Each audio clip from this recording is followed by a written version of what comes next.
आशा की किरण। બોલતા નહીં, ભગવાનના ભક્તો બે રીતે ઊંચાઈ પ્રાપ્ત કરવી, બે રીતે, બે પ્રકારની ઊંચાઈ આવે. તમને ખબર છે? એક તો લૌકિક ઊંચાઈ, બીજી અલૌકિક ઊંચાઈ. બે ઊંચાઈ.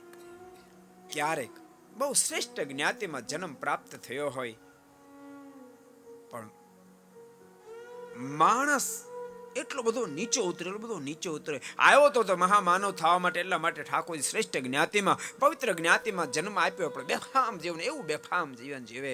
નહીં ખાવાનું ખાવાનું, નહીં પીવાનું પીવાનું. આવ્યો ત્યારે તો માણસ બનીને આવ્યો તો, મહામાનવ બનવા માટે આવ્યો તો, પણ મરે ને ત્યારે દાનવ બનીને મરે, દાનવ બનીને મરે. અહીં બેસીને સાંભળે એને કહું છું, ઘેરે બેસીને સાંભળે એને કહું છું, ઠાકોરજીએ આપણને આ ધરતી પર શું કામ મોકલ્યા? આપણને ઠાકોરજીએ મહામાનવ थावा माटे, मुक्त थावा माटे मोकल्या है। को पसंद आया हो तो लाइक करें और शेयर करना मत भूलिए। सब्सक्राइब करें सरदार कथा चैनल को और बेल आइकॉन पर क्लिक करना मत भूलिए लेटेस्ट वीडियो सबसे पहले पाने के लिए।